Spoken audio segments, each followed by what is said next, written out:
Welcome back, everyone, to part 4 of our Explainer series. Today, we are setting our focus exclusively on the high-speed engine of your data center, NVMe tiers, and performance. If you've been following along, you know we're breaking down the complex layers of modern AI infrastructure, and well, this chapter is where things get seriously fast.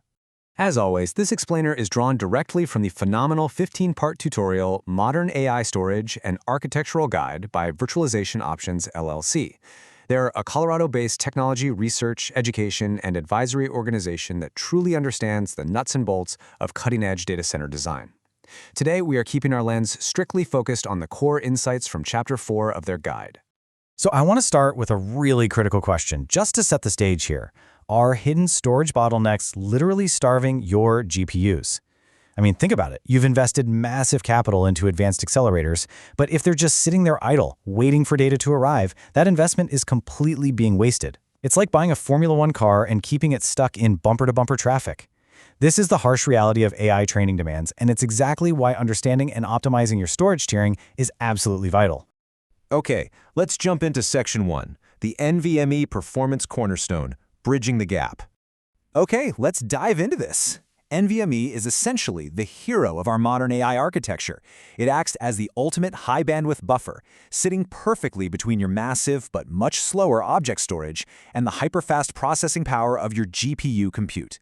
When we look at the actual hardware driving this revolution, NVMe really stands apart because it was designed from the ground up for NAND flash. It wasn't retrofitted and it wasn't adapted as an afterthought.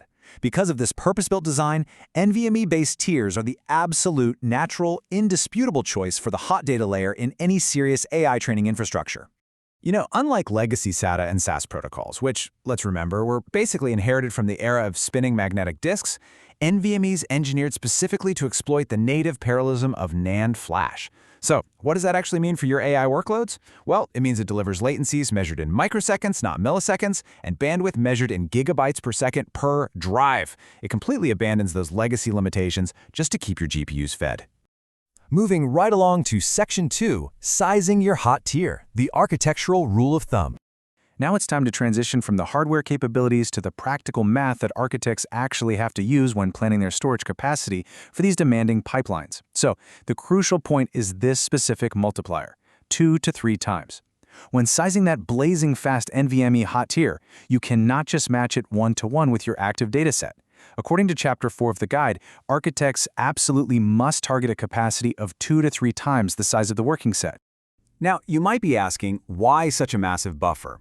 First, obviously, it accommodates your active working set, but more importantly, it allows for concurrent experiment execution. Let's be real, you're rarely just running one single linear process in a modern data center. And finally, it provides absolutely essential headroom for checkpoint retention. You need that extra space to seamlessly hold critical model snapshots without forcing the entire system to constantly clear out data, which would instantly stall your compute cycle. Which brings us to Section 3, the marketing trap. Burst versus sustained throughput. This right here is the major gotcha of this entire explainer. Relying on standard storage marketing brochures is a massive, massive risk when you're dealing with the brutal realities of AI workloads.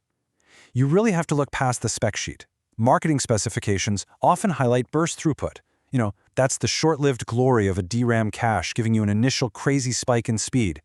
But that cache is exhausted incredibly quickly under the grueling, sustained sequential read patterns that AI training demands.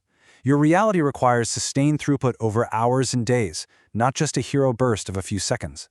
Now, what's really interesting about this is a staggering figure from the guide: 50%.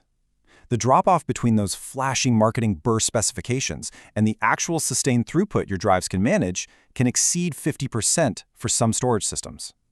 If you don't plan for that massive drop, your entire AI infrastructure is going to bottleneck hard. All right, let's hit Section 4, Beware of the Right Cliff, the danger of QLC checkpoint storage. Because it's not just about reading data, right? We also need to shift our focus to the write cycle. For any IT professional, hitting a write cliff is truly terrifying. This happens when the faster caches on your QLC storage fill up, and the drive is suddenly forced to write directly to the slower native flash. When this hits, it can extend your checkpoint durations by a factor of 10 or more. Imagine a process that should take minutes, suddenly taking hours, leaving your widely expensive GPU cluster just sitting there idle the entire time? No way. And this leads us directly to an urgent, literally non-negotiable best practice straight out of Chapter 4 of the guide. Quote, always validate checkpoint throughput under realistic sustained load before production deployment. Never rely on burst specifications.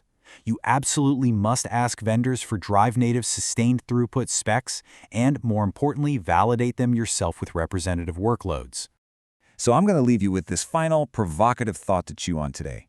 Are your storage specs actually holding up under sustained AI loads? Or are you banking on burst speeds that will evaporate exactly when you need them most? Take a hard, honest look at your own hardware validations. Make sure your NVMe tiers are truly sized and spec'd for the marathon of AI training, not just a quick sprint. Thank you so much for joining me for part 4 of this explainer, and keep this question at the front of your mind, because it perfectly primes us for the architecture we'll tackle in the very next chapter.